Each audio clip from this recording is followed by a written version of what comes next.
OP said, right now, before I even think of saving my marriage, I want to know how to go about confronting her about this. I'm going to take a few days to cool off because I'm mad to the point of physical violence right now. That's why I immediately left as soon as she told me.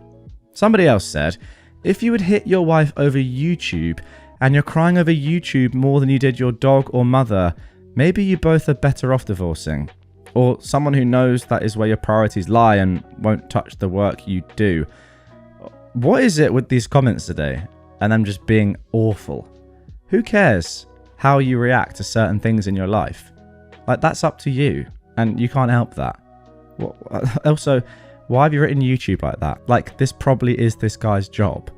As I said, if this same thing happened to me, I'd be devastated because it's what I spend a lot of my waking life doing.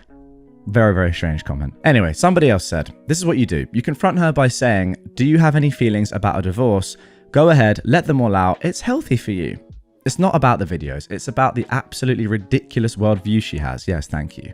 If you fall down and break your leg, will she keep hitting it until you show the amount of pain she feels is right? I wouldn't trust her with my property, my feelings, or my future. And if I can't trust my spouse, there's no point to the marriage. Opie replied, I texted her. I received a text saying, how are you feeling? I'm annoyed, so I text her, hey, do you have any feelings about a divorce?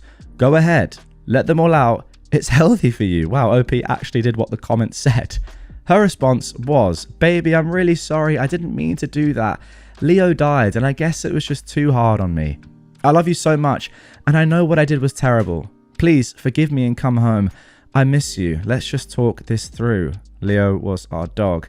Then another text, please don't do anything rash. We just got married. Why divorce? We have our entire lives ahead of us. Please don't let one mistake of mine ruin that future. I love you. I'm sorry. Please come home, or at least tell me where you are. Yeah, because your dog dying would make you delete all of your husband's work. Very, very, well, I mean, I was going to say very rational, and I'm not saying that you need to be rational when, you know, you have trauma like this, but dog dying leads to delete husband's work just doesn't make any sense anyway. Like, doesn't matter if you're in grief or mourning or whatever. It's just so weird. Anyway, let's get into the update. 5 days later, a lot has happened. I'm not going to cover all the events of the past few days, but here's the most important stuff. Data. I had a friend hook me up to a local store that specializes in this. Proper recovery is expensive, but they said that since no data is rewritten, it's possible. I'm waiting to hear from them tomorrow. That is great news. I didn't actually think about that, but yes, I'm sure there is a way that if you get a bit lucky and you use the right people, you can recover your files. Divorce. I decided that I'm not going to ask for a divorce. What happened was bad, but not divorce worthy. I want to give this a chance. Okay, fair enough. Wife. I went back to her. She was crying. It looked like she had been for a long time. I went in and she hugged me and cried even more, apologizing profusely. When she got a little more stable, we talked. She started by saying that she understood how badly she effed up. She said that I'm well warranted to ask for a divorce. However, she said that she will never do something like this again and that she doesn't want to spend the rest of her life in regret. She begged me for one last chance. Having had a wonderful relationship before this, I decided that I wanted to give her another chance. I asked her to explain why she did what she did. She said that first, Leo's death really got to her. Second, she confessed that she always felt like the weaker one in the relationship. She felt completely alone when she cried. I made a mental note to comfort her better when she's a little emotional, but she said that she understood right now. And she said that she felt terrible to engage in such power play and that she understood that we're just different people. She told me she really regretted her actions and wanted one chance to make it up to me. Thank you for your help and suggestions. Also, marriage counselling. We're getting an appointment to get through this issue. Okay, guys, comment down below. Now, this was over 10 years ago, right? This was January 2015, wasn't it? And today is the 7th of May, 2025. Do you think, and be honest here, that these two people are still together? I want to know your thoughts. Pause the episode. Even if you're on a podcast platform, you can still comment down below in the Q&A section. Let me know before I give what I think is a pretty obvious answer. Okay, have you done that? Good. Let's get back to my thoughts, which are, of course, much more important than all of yours. Anyway, you think I'm joking. I am. I see no way in which these two people are still together. I think that, fundamentally, they just seem incompatible. Like, I don't think actually either of them are really wrong about how they feel about certain things. But if you're with somebody and they're just too stoic for you, they're too like unemotional, and you can't deal with that, which clearly this woman can't deal with that from you, then maybe you're not the right person for her. And similarly, the other way around, I kind of see how this is going to continue to be an issue in the future. Like, some people like the fact that, oh, I'm really emotional, my partner is not that emotional, it works well. And vice versa. Like, I don't really show my emotions, but my partner does, and that's a good combination. But if you like fundamentally don't like that about your partner, then I think it's not going to work, to be honest. Also, OP says, we've had a great relationship so far, but you did break up a year and a half ago. So I reckon there's probably more going on there as well. Also, like, I don't know, you've not been together like that long. I know you're married, but still. I hope you're still together in a way. I just think it's unlikely. Maybe I'm being a pessimist here.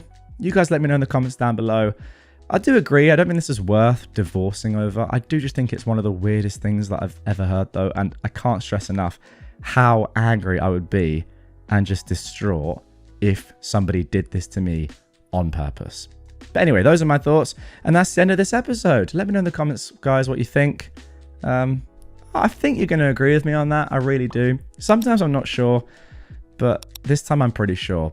But, maybe I'm wrong. My boyfriend keeps letting his friend come on our dates. Okay, how we got into this predicament in the first place is that my boyfriend just really likes his friend, Liam. He's like a brother to him. He saved his life once, etc.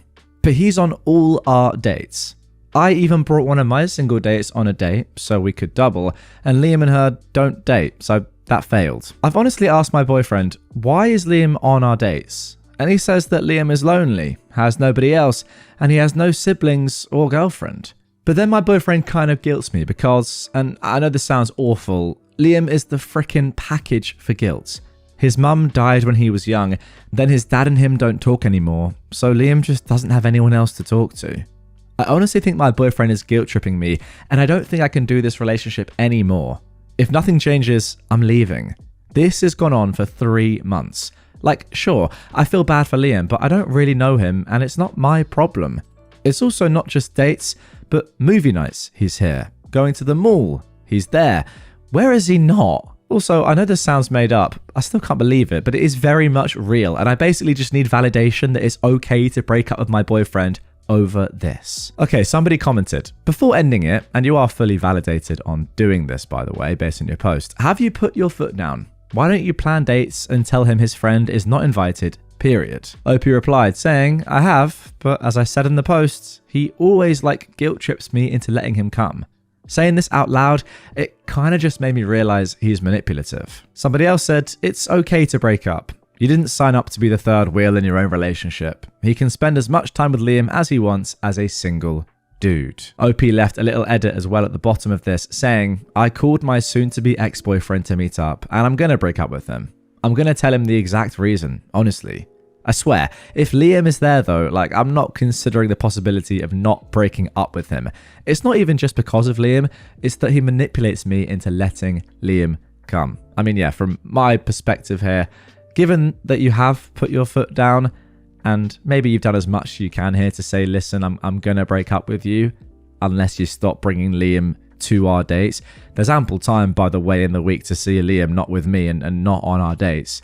Then I'm going to have to break up with you. But if you haven't given him that chance yet, then I would do that first. But it sounds like you have. Anyway, on the same day, we got the following update. I broke up with my ex. I'm going to call him Xavier.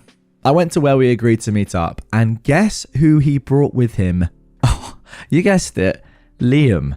I was very annoyed at this point. I told him I wanted to speak with him privately, and he brings frickin' Liam. It's very uncomfortable to break up with someone in front of their best friend, but I was too annoyed. I told him, I said I wanted to speak privately. He said, say it in front of Liam. Eventually, I just got annoyed and say, well, that's it. I don't want Liam always here in our private life, on dates, everywhere. He basically said, remember what I told you about Liam's circumstance? Blah, blah, blah. I said something like, I'm sorry, but I don't give an F about what Liam's going through right now. This is about me breaking up with you. Meanwhile, Liam is just standing there looking confused. I'll get back to this later. So we basically get into a fight in this park, and it gets to the point where I tell him that he manipulates me into not kicking Liam out of our dates and about everything he told me Liam went through. Like a brother to Xavier, saving his life, dead mum, dad absent, no siblings, friends, or girlfriend. And then Xavier looks like he got caught or something, and Liam gets angry, saying like, what did you tell her? This is all really funny and really awful at the same time, because it turns out that none of what Xavier told me was true. Liam has a fiancee, has a real brother and sister, and his mum isn't dead. So anyway, I definitely broke up with Xavier. Like 40 minutes later, Liam DMs me, basically saying that Xavier told Liam that I wasn't comfortable being alone with Xavier and that he thought I wanted him to be on the dates. Sir, what? He said the reason why he agreed is because his fiancée is living in Europe to finish up her study abroad program and he had nothing better to do. So Xavier's just a flat out liar. I'm glad I broke up with him. Mad I got lied to, but oh well. This was honestly not a turn of events I was expecting, and I've got to get it out somewhere. Okay, wow. Interesting start to this episode, and what an interesting story. The only thing that I can think is going on here is that maybe Xavier, by the way, I have no idea how to pronounce that name. I think it's Xavier, isn't it? Was doing this in a sneaky way to actually go on dates with Liam without him, Liam, knowing that he was on a date with Xavier. Maybe he wanted to go on dates with you as well, but I'm not actually sure he did. Maybe this was just a sort of way for him to go on dates with Liam, but why would you be there? You don't need to be there. I guess he said that he didn't feel comfortable with you, but then surely from Liam's perspective, he's like, why are you seeing somebody you don't feel comfortable with? Like, let me say this. Liam is not off the hook here. I still think he's been very weird in this story. Like, if my mate was like, oh mate, can you just keep coming to all my dates with my girlfriend? I'd be like, no, you weirdo.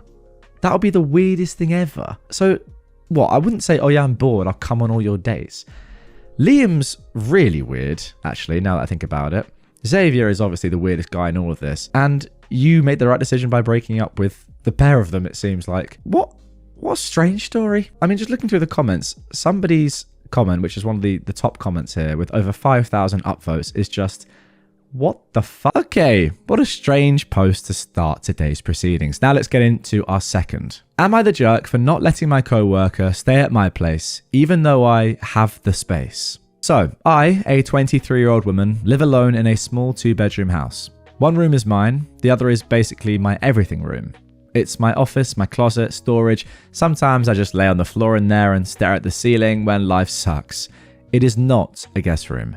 I've lived with horrible roommates before, so I worked really hard to be able to afford my own place. And I love having my space. It's literally my safe little bubble. Anyways, one of my co-workers, who was 25, got into a huge fight with her roommates and they kicked her out. She was venting at work and I felt bad and was like, that sucks, oh my god. And I even sent her a few places to look at. I was trying to be helpful without inviting chaos into my life, you know?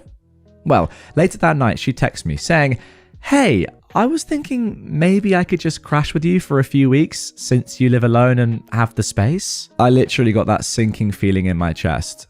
No. I'm not even close to her. Yeah, we're cool at work, but we've never even hung out outside of lunch breaks and complaining about our boss. She doesn't know anything about me, and I don't know her like that. Why would she live in my house? So I replied super politely like, I totally get that you're going through it, but I really value my space and I'm just not in a place where I can have someone stay with me. Like, I was nice. I didn't ghost her. I didn't ignore her. I just said no. Next day, she's acting really weird. Then another coworker tells me she said I let her be homeless when I have an entire room to myself. Like, girl. First of all, she's staying at her boyfriend's place. Secondly, I pay to live alone. That's the whole point. I don't want to feel tense or uncomfortable in my own space. I don't want to tiptoe around a person I barely know. And I definitely don't want to deal with just a few weeks turning into, I'm looking, but nothing's coming through yet for 2 months. Now people at work are acting like I'm the bad guy. I'm sorry for not letting a coworker move into my apartment because she had a bad fight. I don't know. I feel bad, but like, also, no. So, am I the jerk? Now, someone in the comments said, you're obviously not the jerk here. I don't understand why a coworker would feel entitled to your home. That's truly bizarre. Her life is not your responsibility. I mean, I could maybe get it if you were super close and good long-term friends with a deep connection, but a casual coworker? OP replied, yeah, literally just a casual coworker. I don't get it. Somebody else said, anyone makes that comment against you, OP, you say, I'll let my coworker know that you're volunteering your space to them. That's so kind of you. Aye, aye, Captain, OP said. Someone else said, you're not the jerk. You don't need to find out firsthand why her roommates and boyfriend don't want to live with her either.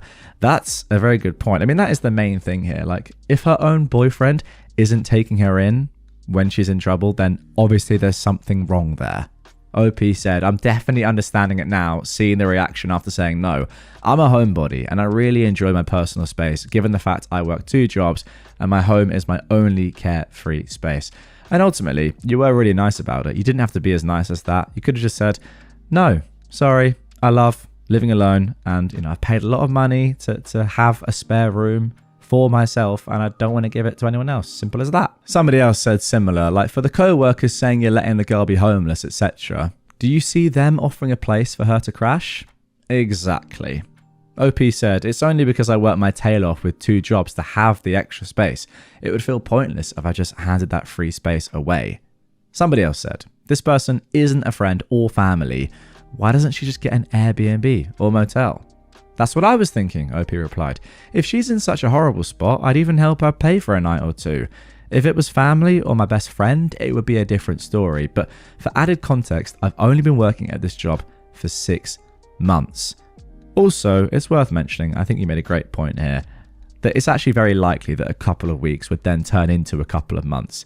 That sort of situation, as soon as somebody actually has a place, they're going to be less incentivized, especially looking at this person and seeing how she is, to get another place and move out and pay for somewhere else, to be honest. So I just would never do this. Finally, before we get into the update here, somebody said, you said people at work are acting like you're the bad guy. Has anyone said anything to you about the situation? OP said, it's always something like, well, I would if I lived by myself. I would if I had the space. I've had a similar situation happen to me and it sucks really bad, which is why I sent her listings. Not sure how that equated to let me live with you, but it does seem like my reasonings of wanting to be alone are somehow invalidated. It's like they think my free room didn't come at a cost. They probably just don't understand it from your perspective. They're just too obtuse to understand that you work so hard in order to have that extra space. It's like you put in the work for that room. It's not that you just happen to have it and you're not giving it out because you're selfish. No, that is why you've worked so hard and continue to work 2 jobs. Now, the next day we got this update. She went to jail. Lol. Don't know what happened, but I feel horrible to say I laughed. Well, that solves that issue. Oh my goodness, but that is one of the best updates ever. It's just 1 line. That is it. Now, OP has left a little edit to highlight her favourite comment, which was, go up to the people that had something to say and tell them they're horrible for not bailing her out. Yeah, that's a very good point, but wow, that's the first time I've ever seen an update on this subreddit, which is literally just 1 line. That's about 20 words. Phenomenal. Now I want to know what happened. I mean, really, if you think about it, then this is just a win-win for everyone, right? Like, OP doesn't have to deal with her anymore and doesn't have to be badgered by her for her free room or other people in the company saying, come on, you've got the space, man, just do it. And, importantly, the coworker now has a place to stay. So everyone's a winner. Great news. What a conclusion. Anyway, guys, that is going to do it for this one. 2 funny stories there. Second one, I just really want to know what happened. Why is she in jail? I want to know. Did she try and steal someone's house or just lodge illegally? I kind of feel like that's maybe what happened, but who knows? She called me a killer. Now she's out. This story is truly cruel. The closest person to me in the whole world is my grandmother. She was the one who saved me when my mother was abusing me. When my mother threw me out between the ages of 13 and 16, I knew I could take a taxi in the middle of the night and go to my grandma's. She would come downstairs at any hour, pay the fare, and take me in for the night. When I wanted to hurt myself, I either went to my grandma's or I called her. And this grandma, astonishingly, is my mother's mother. And she is painfully aware that her daughter is a monster, not a human being. She knows exactly how much harm my mother has caused me. A few years ago, my grandma had like a full collapse. She was barely breathing and her heart was barely responding. She was rushed to the hospital completely unconscious. My mother was screaming in hysterics. I cried my eyes out every night. The doctors gave her no chance. After 3 months of unconsciousness, they asked us, the family, to consider taking her off life support, to let her go. By then, I hadn't spoken to my mother in years, but in that situation, of course, we started talking again. One day, my mother called me, crying and begging for advice. What should we do? Should we keep grandma on the machines, or should we let her go? The hospital didn't want to keep her much longer. They wanted to transfer her to hospice. She occasionally breathed on her own, but the question was, if her condition crashed again, should we intubate her again? If she stopped breathing? I love my grandma 100 times more than my mother. She meant the world to me. But I also knew she would never want to just exist, as she used to say, like a vegetable. She was a strong, amazing woman who always wanted to stay independent. So I told my mother, she's still alive now. She's still breathing. Let's hold on to that. But if she were to go to hospice, I don't think we should prolong her life by force. And at that moment, my mother's tone changed. Ha! Got you! I knew it! I knew you always wanted to off her! I recorded this! Ha! You idiot! You totally fell for it, you stupid female dog. Now the entire inheritance will go to me. Oh my gosh. I hung up. 2 days later, my grandma regained consciousness. It took her almost 6 months to fully recover her strength and mobility, but she did it. She's been doing well ever since. It's been 6 years now, and she's fine. My mother has visited her many times, playing that recording over and over again. She keeps repeating, "That beloved granddaughter of yours wanted to off you." But grandma always replies, "Oh, F off. I wouldn't want to spend the rest of my life on a ventilator either. She was right." Then, after some time, my grandma wrote an updated will. One that can't be challenged. One that completely disinherits my mother, and it's signed by several lawyers and psychologists. My grandma is doing well. I love her more than anyone in the world. And my mother, who would have inherited something by legal succession if she acted like a human being, will now get nothing. F you. Wow. I mean, look, I said it in the intro, guys, but do you not agree with me? This has to be the most psychotic mum that we've seen. That is genuinely crazy. Like, that's so mad. I can't actually believe that your grandma is so amazing. You seem like a pretty normal person, nice girl, and your mum's just like that. How is that possible? It's actually insane, but hey, you need to get away from that woman as quickly as possible. She sounds off her rocker. Also, like, shout out to your grandma for recovering from that and still knocking about now, 6 years later. That's insane. Sorry, let me just reread this. Was she like unconscious pretty much for 3 months and made it through? Elite stuff. You know, I feel like if your mum was unconscious, she'd probably just be like, oh, you know what, I'm not going to fight, can't be arsed, I'm a terrible person, and just die. Bit of a weird thing to say, but the point being, I admire the bravery and courage of your grandma, and I think that is maybe what pulled her through. Anyway, let's move on to our second story. Okay, now moving on to our second story, which I think probably shows how grandmas can be either amazing, like in that first story, or less amazing, like perhaps we're about to see here.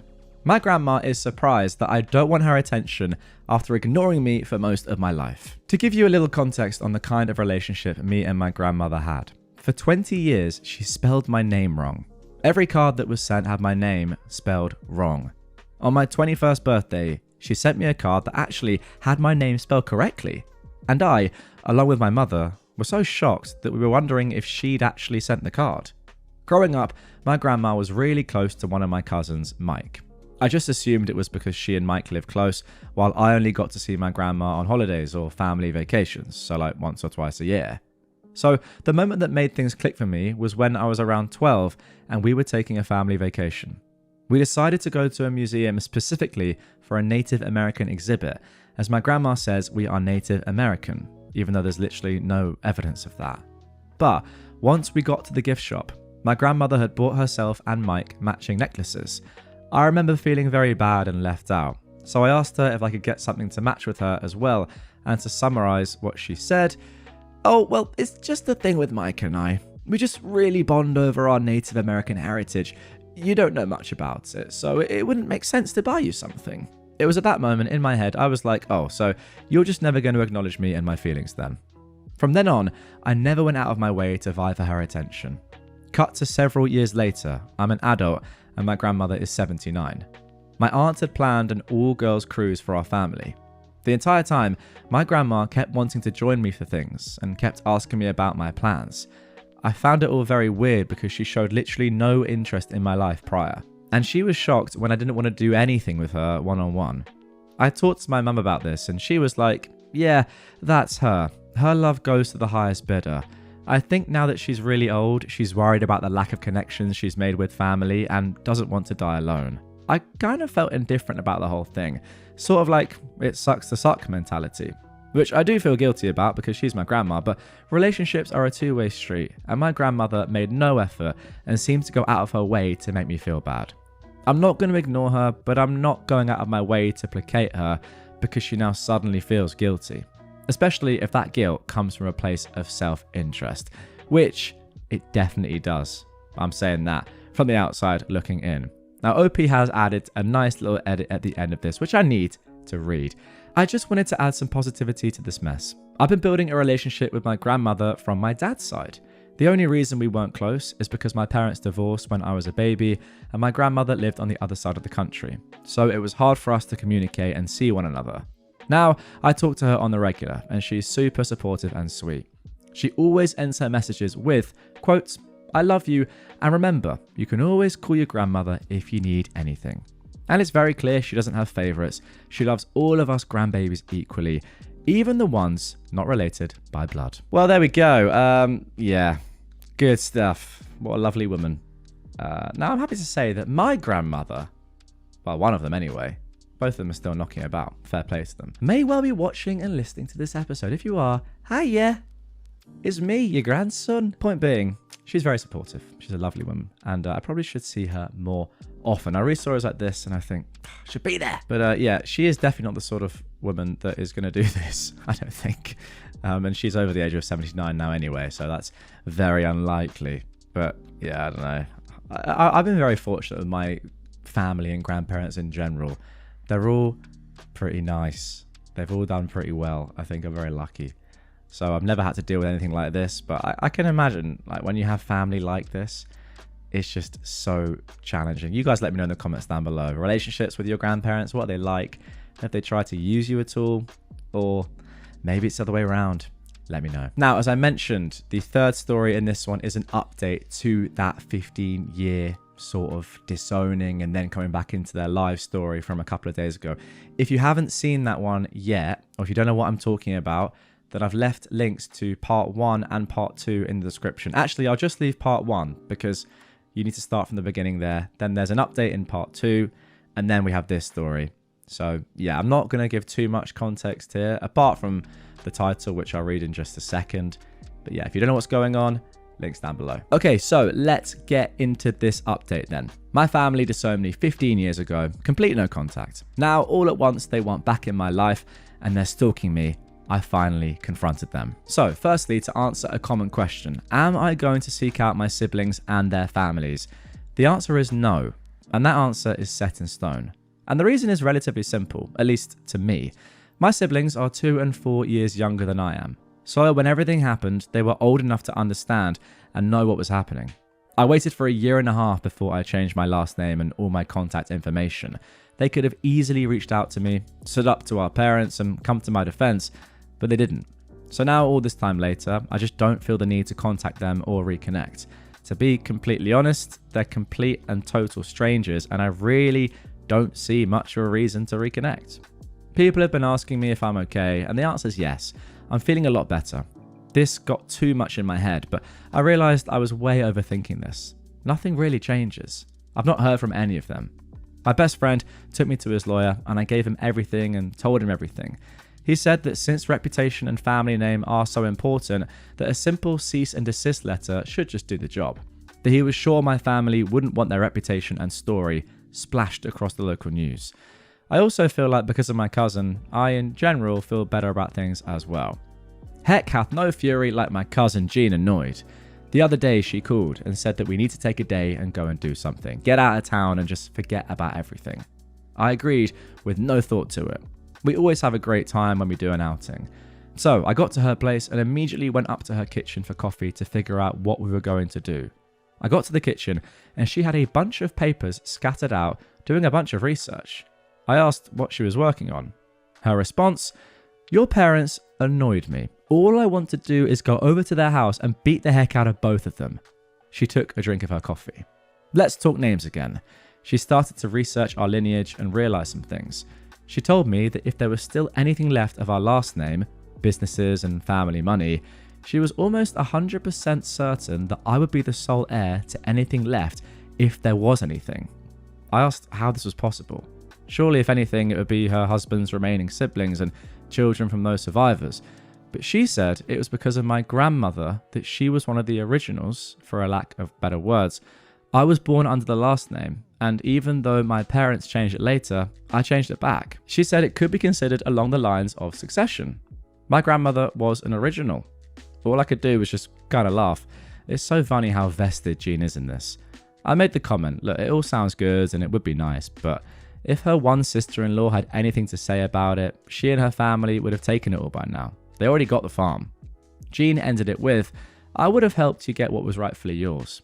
I don't think she's completely accurate, but it's a fun thought. I laugh at how involved she is in this. I think it makes me that much more grateful to have her in my life.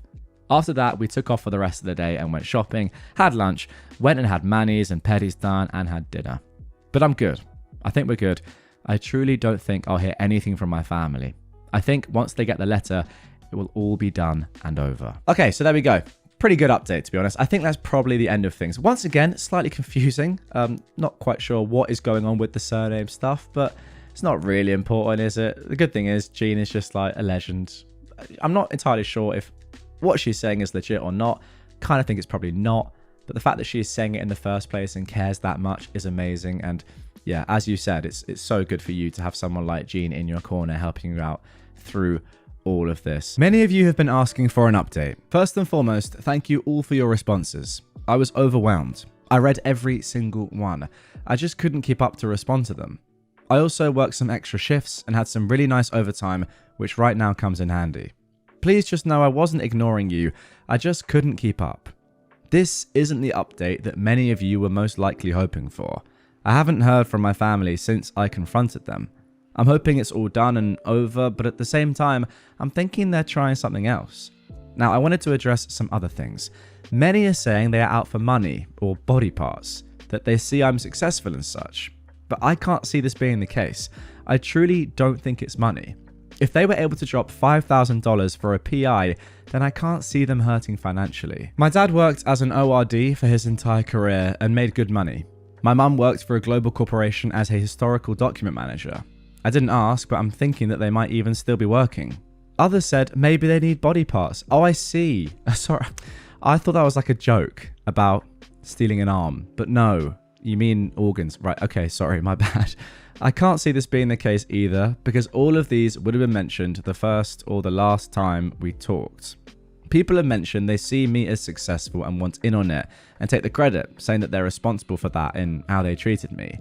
But I'm successful in my own way. My education is in healthcare management and I work as a unit secretary. I've been here for a while and I truly love my job. I'm at the top of my pay scale and that's okay. I've made a life for myself. Yeah, I do have some money stashed away. I live below my means to do what I've done. I'm single, no kids, so it's allowed me to save money. Anyway, on to the update now. This is a long update because it's part of a conversation I had with my cousin. I've not heard from any of them since the last meet where I confronted them. I'm hoping that they're just gone at this point. I truly don't want anything to do with any of them. I don't care that I have nieces or nephews or that I have a new brother and sister-in-laws. I would have to know my sister and brother and my parents to know all these new people, and frankly, all of them are strangers. and it just brings up a lot of bad emotions. My cousin Jean is the only person who I have anything to do with, and she's been my rock. I can't begin to thank her enough for all she's done. She's been on vacation for a few weeks, so she doesn't know much of what happened. She got back and came over the other night. She showed up with wine, pizza, and cheesecake. God, I love that woman. I opened the door, and I was greeted with, "The wise woman has arrived and has brought the makings of a great evening." I started crying, and she responded, "However, it looks like I should have arrived a few days ago." She set everything on the counter and just hugged me to get me to calm down. Finally, as she opened the wine and fixed up dinner, I told her everything. At the end, she got a vindictive smile on her face and was like, "We need to talk. It's time for some family secrets to be told." First, she started with telling me that regardless of what others had said, what happened wasn't my fault. I was stuck in the perfect storm which just blew up. She told me she saw my folder that had all of the work I'd done to fix the problem, but it just didn't go quickly enough. She reminded me that I didn't kill anyone, I didn't deal drugs or anything like that. I was stuck in a situation that didn't get fixed fast enough. She went on to tell me that it was no surprise that when I did the name change, I chose the one I did. Come to find out, it was the last name I was born under, which was my grandmother's, my mother's mother, last maiden name. Jean said, "Don't let your parents fool you. They are not the pure pillars of community that they want you to believe they are. I've always known that their relationship wasn't the best. But when I was born, they were split up and my mum was trying to hide me from my dad. My grandparents didn't like him, so it was decided to give me my grandmother's family name." She was getting more and more annoyed as she spoke. So let's talk about names, since they're so hell-bent of how you shame the family name. Your mother was the one who was born under the influential names. Her mother's family, the name you took, pretty much owned 2 of the local towns in our county. Your grandfather's name owned a few businesses in a different town. Your father's family was never heard of. They were from a different state and moved here for work purposes. Your dad has been riding off of your mother's name and connections. Even to this day, your dad's family is pretty much a bunch of unknowns. On top of that, even if your grandparents were alive, they would have been completely behind you and wouldn't have bought into that whole bull trash of shaming the family name. The only time I ever saw her in a mood like this was when I was in college, and when she introduced herself to the class, she looked square at me and made it clear that she had no favourites. All of this has really made me look at my parents in a different way, and none of it's positive. It just reaffirms what I want even more, which is for them to just go away and never come back. To the small few of you saying this is fake, fan fiction and whatnot, go for it. Apparently all of you live in perfect worlds with perfect families, and you most likely say the same thing to every post you read. I couldn't give 2 dangs, a flying F or a rat's butt what you think. I just need to get this out. Okay, so there we go. A bit of a confusing update, to be honest. Maybe you guys have interpreted that story better than I have. Let me know your thoughts in the comments down below. I think the overarching point is, though, that you did nothing wrong, OP, ever. You didn't pay a couple of tickets because you only got the tickets as your license was suspended due to your ID being stolen, which you didn't even know about, so you couldn't pay them, right? Maybe, yeah, the paperwork is a bit of an issue, but you said you weren't even there. It wasn't even in the state. So it wasn't anything you ever did. That's the main point. And then these guys just disowned you. Like, just, I don't really understand exactly what's happened in that last update in terms of the family name, but doesn't it just make them sound even more stupid? I mean, I don't really agree with the fact of, like, your dad's name isn't anything anyway, so therefore him saying you've ruined the family name doesn't mean anything because it's his name. But it's just a very confusing situation nonetheless, and overall. But yeah, whatever's really going on here, thank goodness that you have Jean in your corner, and thank goodness that you've made the right decision in the end just to sack off your family completely. As you can probably tell, guys, I'm a little bit confused by that, but I wanted to bring you the update nonetheless. If you know more than me what's going on in the comments, enlighten me. Anyway, 2 more stories to come in this episode, brand new stories. Let's get into the first one, but you're going to want to stay tuned for the second as well, because in that, someone's mum thinks that they didn't deserve the money that they earned from working, and to give it to her instead. Let's get into the first one first, though. Mum still complains that we named my daughter after my mother-in-law 1.5 years later. My mother-in-law is deceased. My husband, the youngest of 5, was very close with his mother. Unfortunately, he's the only one whose children never got to meet her, as she passed away suddenly in his 20s before having kids. When I was pregnant with my daughter 2 years ago, he said he was excited, but sad that she'd never get to meet his mum. I suggested we name our daughter after my mother-in-law in some way. I liked my mother-in-law's middle name and suggested we incorporate it. We decided to use it as our daughter's middle name. Our friends, my husband's family, and my extended family all thought it was a sweet gesture, but my mother was furious. Every conversation, she would rant about how unfair it was, how I slighted her, how I was favouring my mother-in-law over her, even though I never met my mother-in-law. I hadn't learned to set healthy boundaries at that point, so I tried to offer a compromise. We were still in search of a first name, so we told her to send suggestions. She sent us a list, and the names were not good, like Priscilla and Blossom, and a bunch of names that flowed horribly with my husband's surname. If anyone out there is called Priscilla and Blossom, well, that's tough. It really is. Anyway, when I told her we wouldn't be using any of the suggestions, she lost it, saying we were disrespectful. My husband was making the baby all about him. We were ruining the experience of her first grandchild. She also said my husband had his pick twice because we were giving the baby my mother-in-law's middle name and my husband's last name. I was still in my doormat phase, so I sent her the list of first names we liked and encouraged her to pick one. She refused, saying that none of them were as good as her picks and none were good enough for her granddaughter. In the end, my husband and I chose a first name from our list along with my mother-in-law's middle name. After that, every single conversation with my mother circled back to my daughter's name. She said she was willing to compromise with us and sent us names similar to the one we chose, but, quote, prettier. Every time I shut her down, she'd pitch a fit that I was naming my daughter after one grandmother and not the other. I was hormonal and pregnant, and I told her it was ridiculous for her to be so jealous of a dead woman and that if she kept it up, she wouldn't be seeing my daughter. To this day, she still makes snide comments about it behind my back, according to my dad. We're low contact with my family now, and I've learned to set firm boundaries, which has brought a lot of peace. I thought of this story because we brought my daughter to my mother-in-law's grave recently. It still annoys me, but there's enough space where I can at least laugh about it now.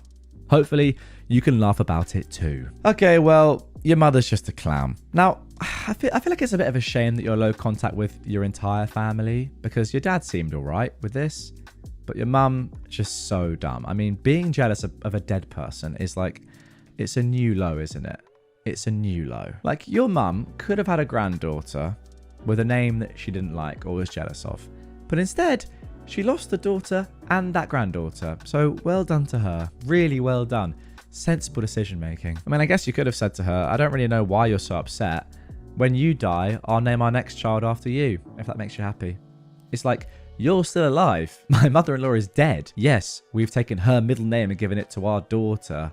Not her first name, by the way, her middle name. Yet, you're jealous of that, despite the fact that you are lucky enough to still be alive and she is dead. Makes a lot of sense. Okay, now moving on to our final story of this episode. Mum thinks I didn't deserve the money I earned and thinks I'm spoiled and stingy for wanting to keep it. Am I in the wrong here? For context, I work with my dad sometimes for his catering company. He had an event with a lot of people and needed extra help, so I came with him. I woke up at 6 a.m, I got there at 7 a.m, and I started preparing the food until people arrived outside at about 10 a.m. My job was to bring the food outside on carts and set it on the table. The event lasted until 1:30 p.m, and then we cleaned up and left at around 4:30. It was a lot, but honestly, it was nice to be able to help out and do something important. Later that day, my dad gave me a $100 bill for helping out.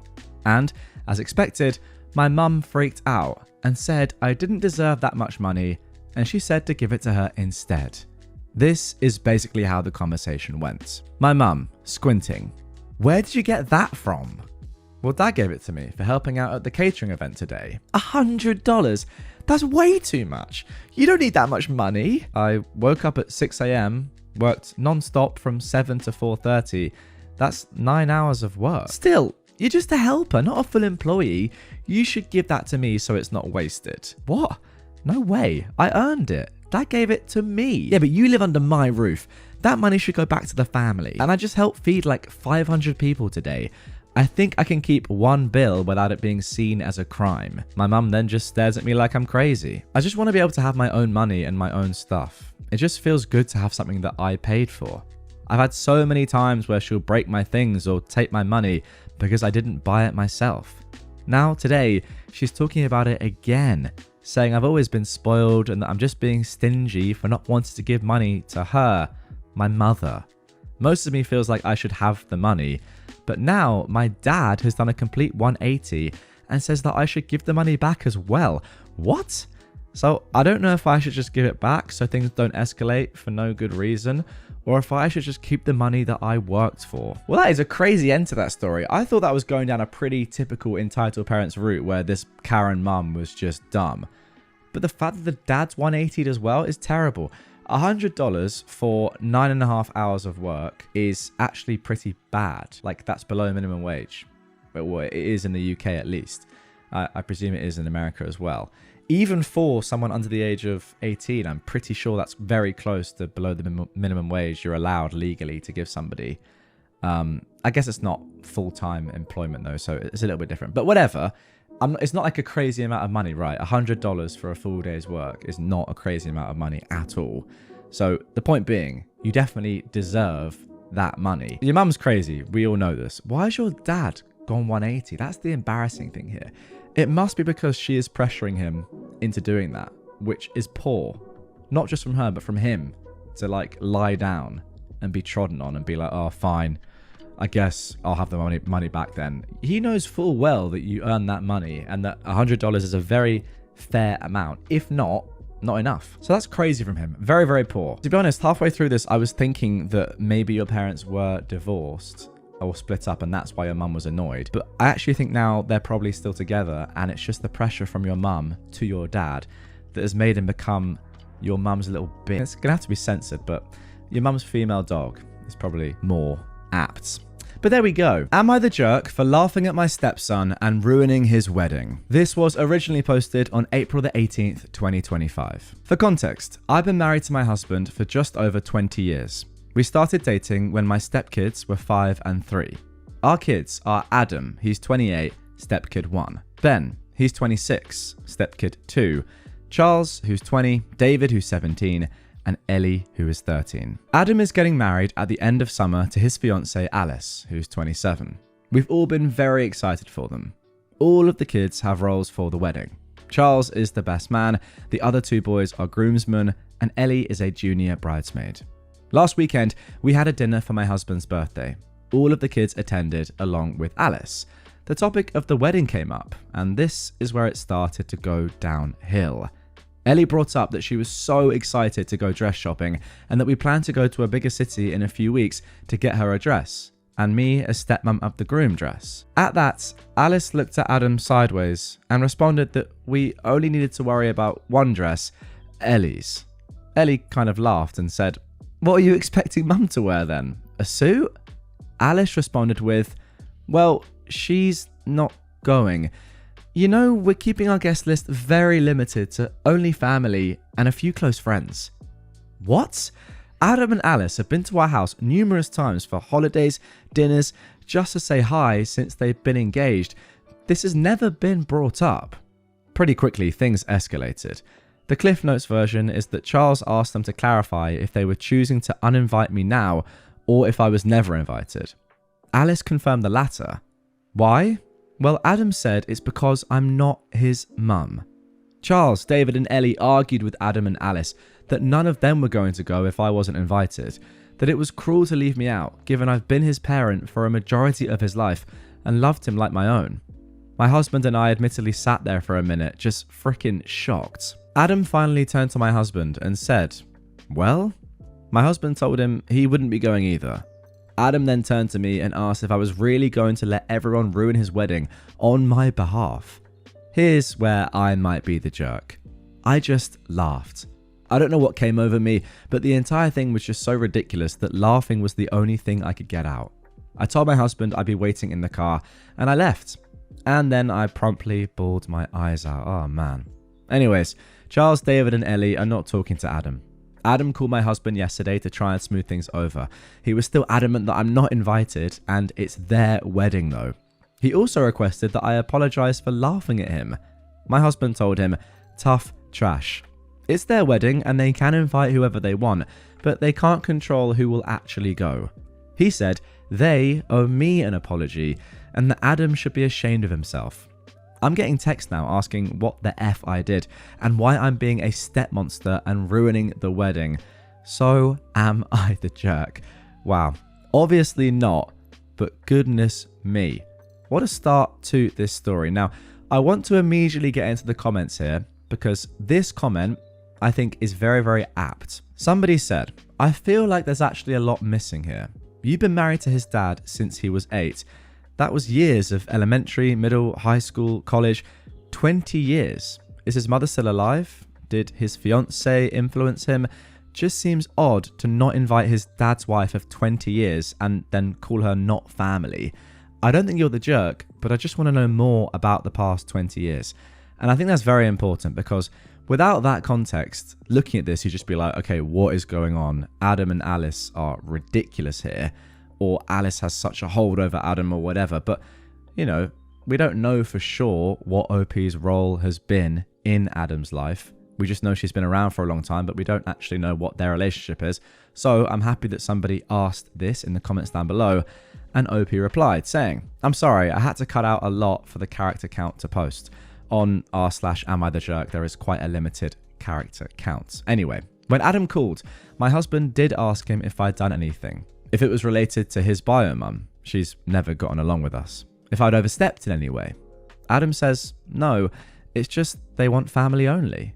Adam's stepdad is invited as far as we know.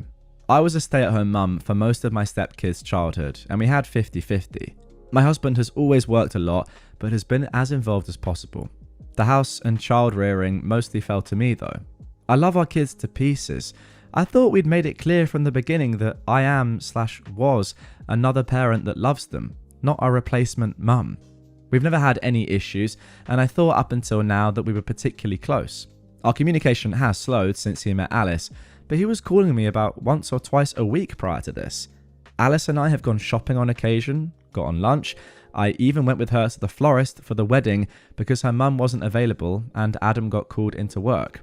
There has to be something or someone causing an issue, and my husband and I are baffled. Somebody else asked, is his mum invited? OP said, yeah, as far as we've heard, the stepdad is also invited. We, my husband and I, have never gotten along with the mum, but we still play nice, as we still have 50-50 of my younger stepson, Ben. Adam and his mum had a falling out a few years ago, as she was starting to treat him the way she's always treated my husband and I.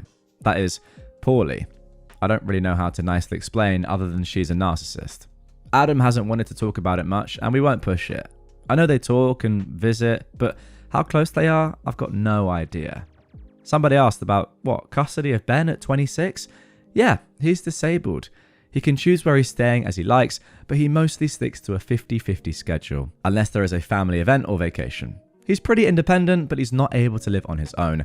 Guardianship is probably a better word for what we have now instead of custody. So, with all that context, somebody then said, well, you're absolutely not the jerk then. Assuming that you and Adam have gotten along fine until now, it's absolutely wild that they wouldn't invite you. Only family and a few close friends. A step-parent literally counts as family. And the nerve to accuse you of ruining his wedding, I don't blame you for laughing. Yeah, I agree with that. It's just so shocking that you either laugh or cry.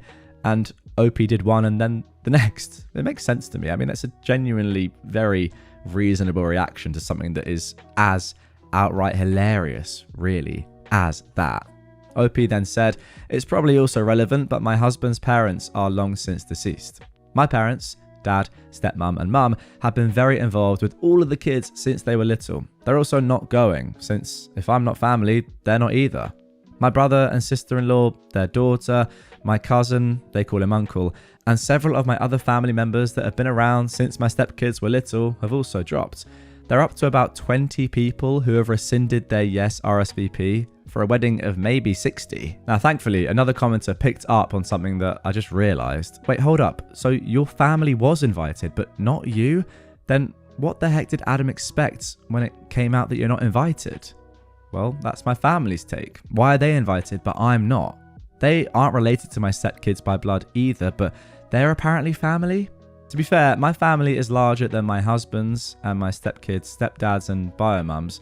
My stepkids were the first grandkids on my side. They were not with biomum and dad's families, and were absolutely spoiled rotten growing up. Charles is now supposed to meet Adam for a coffee over the weekend. I've warned him that truly I don't think it's coming from Adam and to try to be calm about it. Somebody else asked for some info. What is the nature of your relationship with Adam? Is his mother in the picture? And importantly, could his fiancée Alice be in his ear? I thought we were particularly close. Besides the normal teenager, I don't have to listen to you BS phase, we've never fought. We've always had him and Ben 50-50. As a teen and on, he's butted heads with his mum. There have been times over the years where Adam had come to my husband and I and asked questions from things his mum had said, but we've always been forthcoming with info. Example of that is that his mum called me a homewrecker. This upset Adam.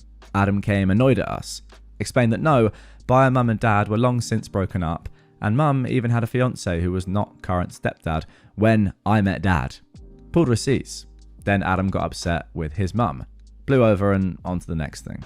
We still deal with Bio mum though, and do have a hard time believing she'd pull something at this point. Alice and I aren't super close, but I thought we had a good relationship. I've always tried to include her. Sometimes she takes up my offer, sometimes she doesn't. I know she sees Bio mum quite a bit, and that side of Adam's family too. She was raised by her grandparents, and she doesn't talk about her bio parents often. Somebody else asked, how did Ben react to this? At this point, I probably wouldn't go to the wedding, and I'd block him and his future wife. They would have to grovel in order for me to go.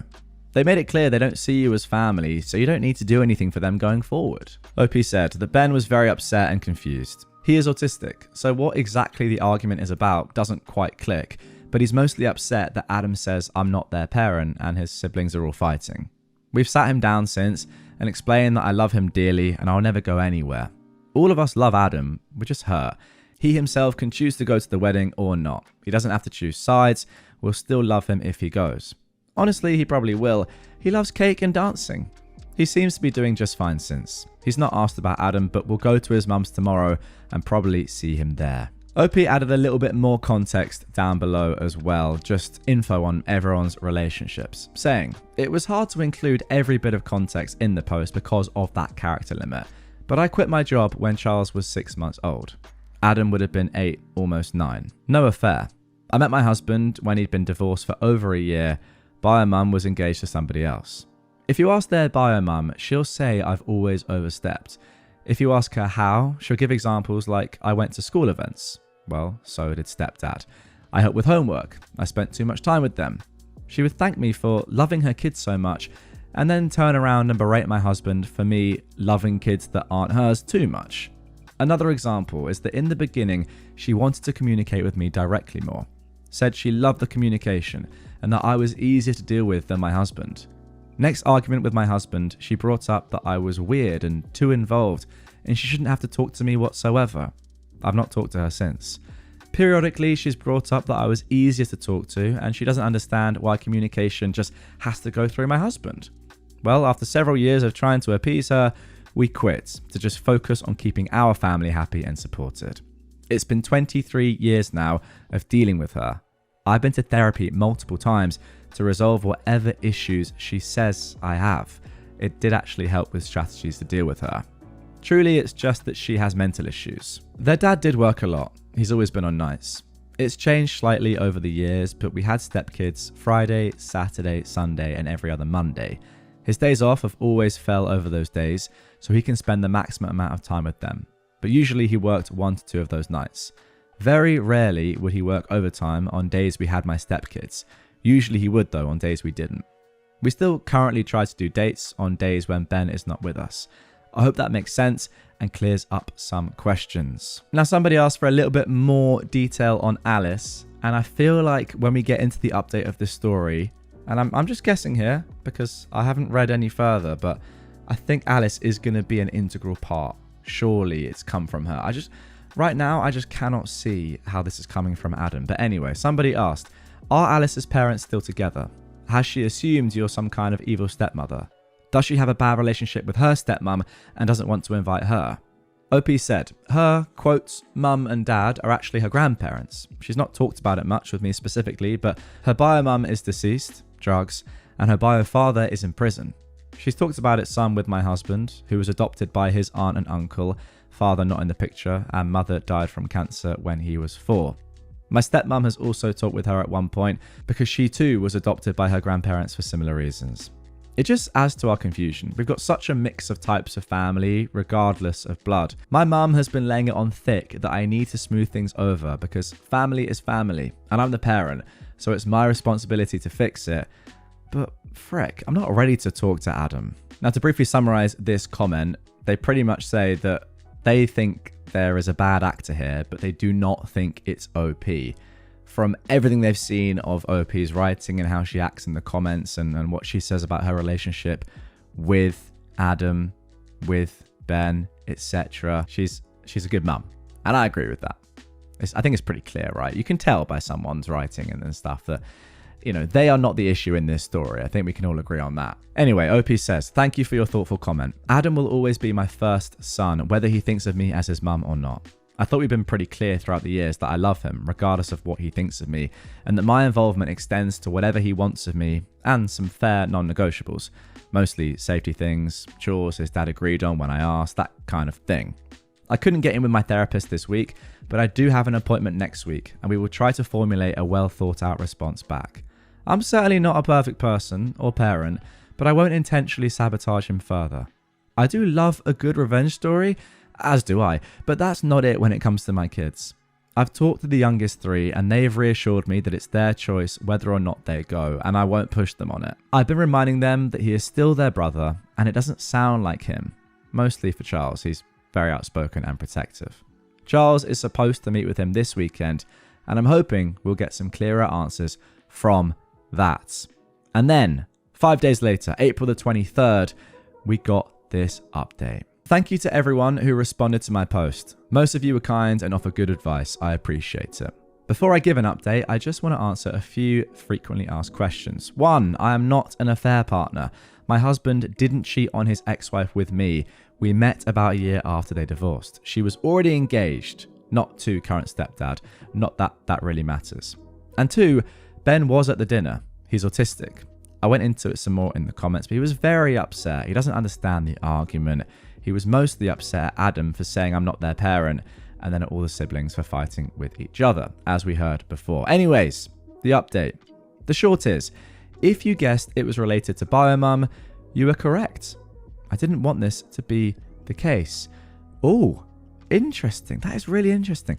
Throughout all of this, I sort of thought it would be Alice, but the fact it's biomum is super interesting. Okay, and by the way, I'm sure a lot of you in the comments got that before me, a lot of you listening right now, but I wasn't sure. Adam rescheduled with Charles for Monday, citing Easter weekend. Fair enough. He also texted my husband to let him know that him and Alice would be doing Easter with her parents. We expected that. At some point on Sunday, Ellie texted Alice. Just a reminder, Ellie is OP's youngest child, just 13 years old. I'm not sure what exactly was said, but it prompted Alice to spill everything that was going on with her parents. I've met them a few times, but they live a few hours away. They encouraged her and Adam to reach out to us to clear everything up. Monday, we dropped Ben off to Biomum's. He stayed an extra night for Easter fun. A few hours later, she began to blow up my husband's phone as Ben mentioned the fight. My husband answered one call in which she was screaming and promptly hung up. He texted her that the siblings argued, everything's fine, and that if Ben has any further questions, we will talk about it when he's back with us. From some of the things she texted, we knew she was the root of all of this. Monday, Adam also met up with Charles, and he did come clean. Charles texted us to see if it was okay if they come over after, and we said yes. I'm not going to lie, Adam looked a mess. He immediately began crying and apologizing. The short and sweet is that he's been trying to mend bridges with his biomum.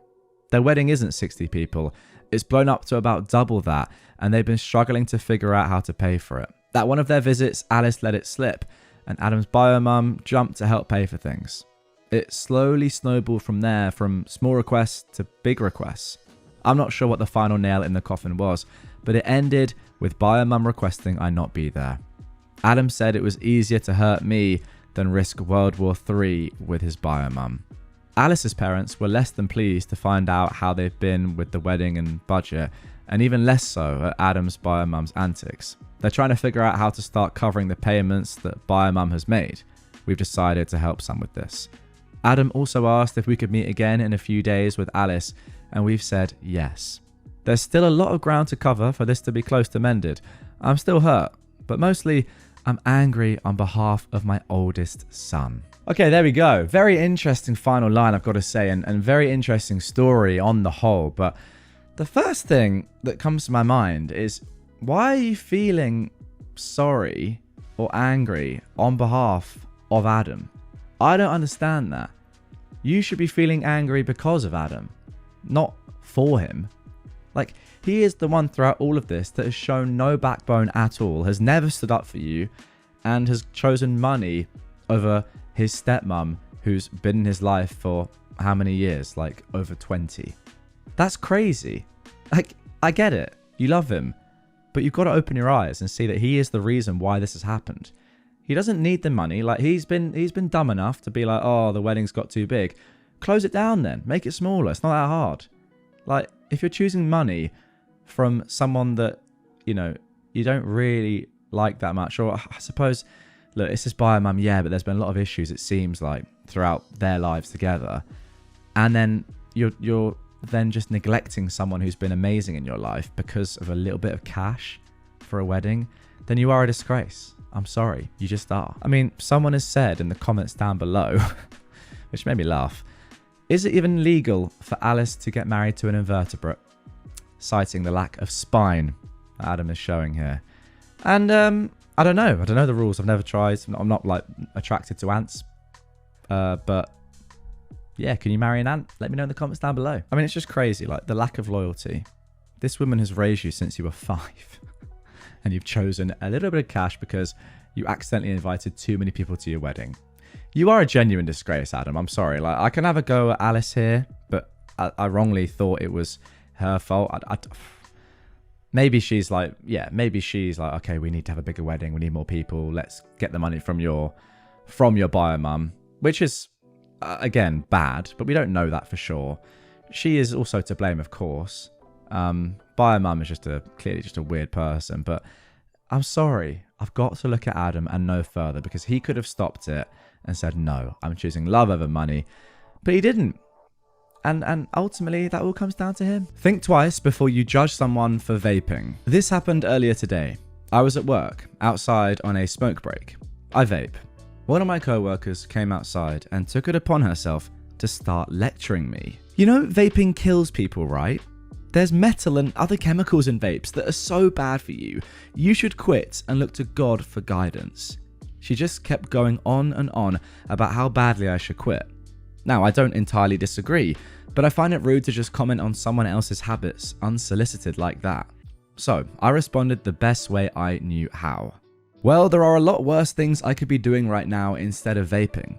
My mum got me hooked on drugs when I was a young teen, and I've been clean off fentanyl and other hard drugs for about 9 months now. Vaping helps me to do that. So right now it's one day and one thing at a time for me. This is all true, by the way. Her eyes grew so wide and she immediately apologized, saying, I'm sorry, I didn't know all that. I don't expect people to know, but maybe next time she will think twice before giving unsolicited advice. Okay, wow, there we go. 5 more stories to come in this episode, but firstly, I've got to give my thoughts on this. Look, I get it. She's not wrong, is she? Vaping isn't good for you, and it would be better if nobody in the world did it. And I think OP accepts that fact, right? They're like, I don't actually disagree with her. Yeah, I accept it's bad for me. However, to do that to someone that you don't know, although maybe she does know you because it's one of your co-workers. I don't know. It's a weird one. Obviously, you're not good friends, clearly. And she can't know that much about you. But yeah, to say that to one of your co-workers without knowing what's going on in their life, because clearly she doesn't know, it's very, very poor. But yeah, I'm glad you told her the truth and put her back in her box. Now for our next traumatized them back post. That was my son. I just recently lost my son to police gunfire. Every day I have what I call murder tourists drive by the house since the media exposed the address. I've had a couple of situations where I'll walk up to a parked car and ask what they needed. They will ask if I know anything about the shooting. I look at them and say, that was my son. The look is priceless. I'm literally watching the blood drain from their faces. The best instance was when a friend and his wife were over. We are sitting in the carport. Two Karens in a golf cart drive by, rubbernecking. They circle around and pull up to us. Can you tell us anything about the shooting? My friend jumped up like a mama bear. I tried to stop her, but she walked very quickly over to them and scolded them. I couldn't hear everything, but what I did hear, and I'm probably paraphrasing here, was, we just wanted to know what happened. Well, you don't need to know, do you?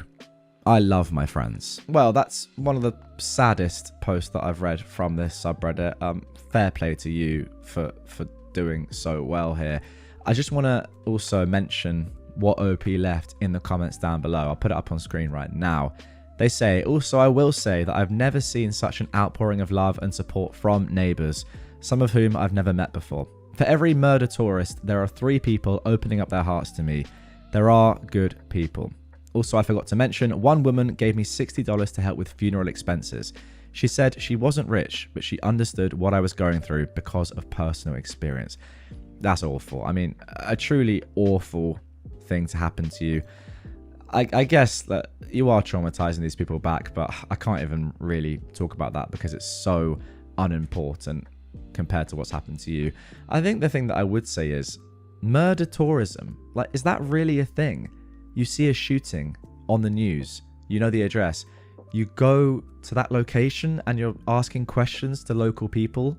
Obviously, there's a decent chance that someone's going to know something and someone's going to know someone that was involved in this if you're asking people that are on the street. It's crazy that this even exists. Murder tourism. Is that a thing? That is disgusting. Anyway, 4 more posts to come.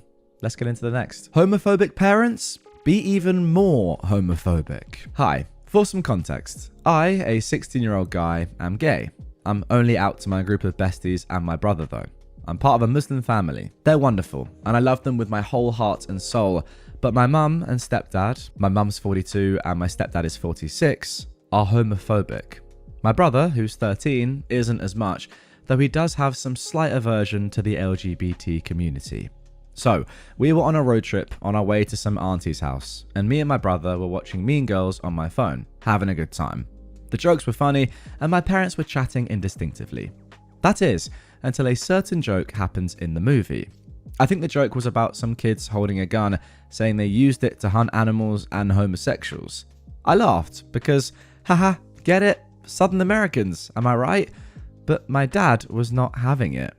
In the middle of the road, he turns to see me and my brother and says, in a kind of threatening tone, "Did I just hear the word homosexuals?"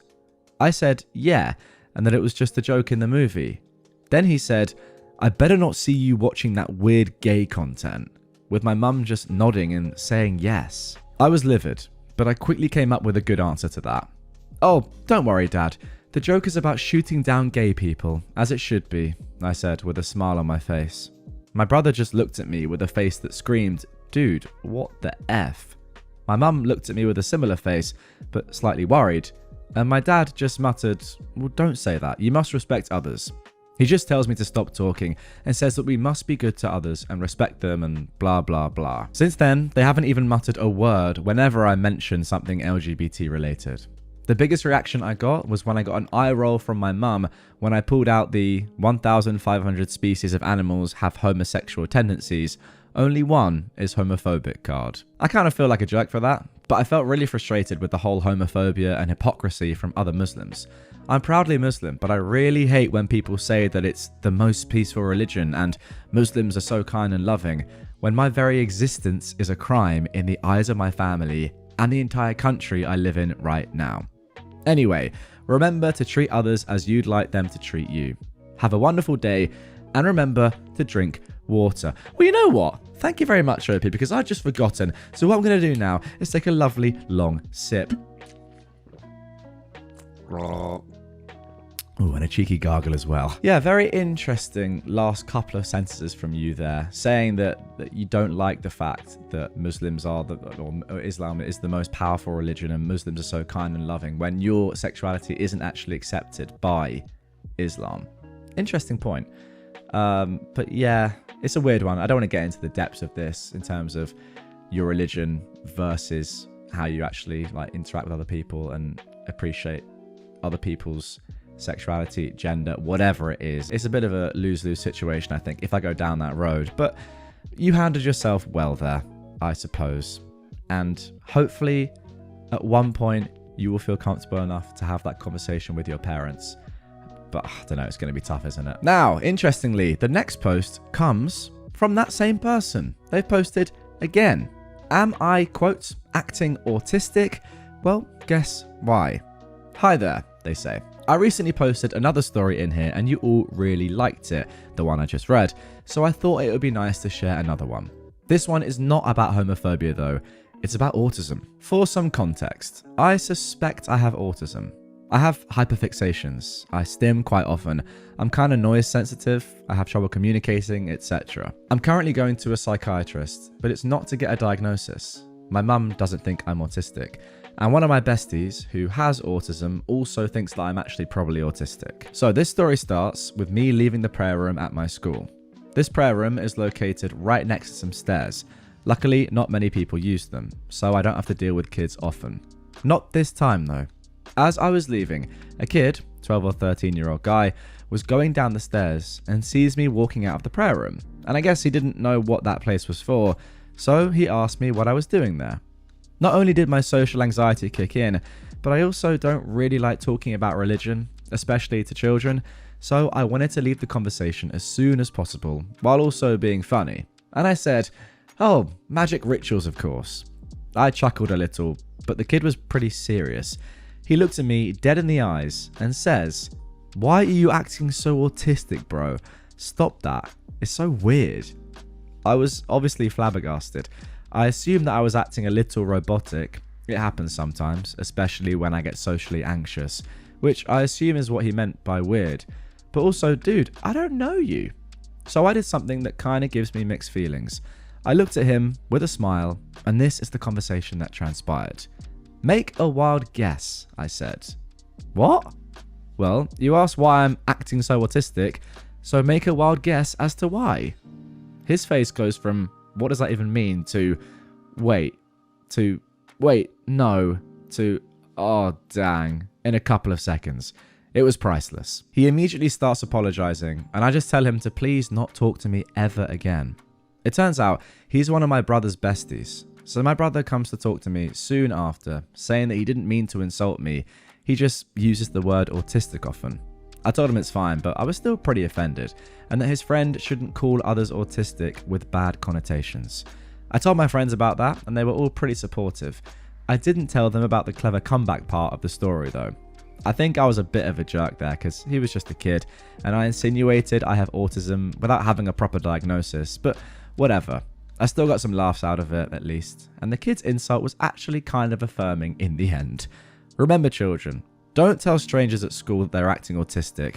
Drink lots of water and have a nice day. Now, I would drink some more water, OP, but I just did, and I don't think the people listening to this want to hear me gargle again. But I will drink some more very, very soon. However, update. There is an update to come here. So, I just left school and I saw my brother and two of his friends. One of them is the kid from before. I'll call him Alex. The other will be Patrick. I was chatting with my brother and Patrick says hi. My brother proceeds to ask me which of them I like most. Here is how the conversation went.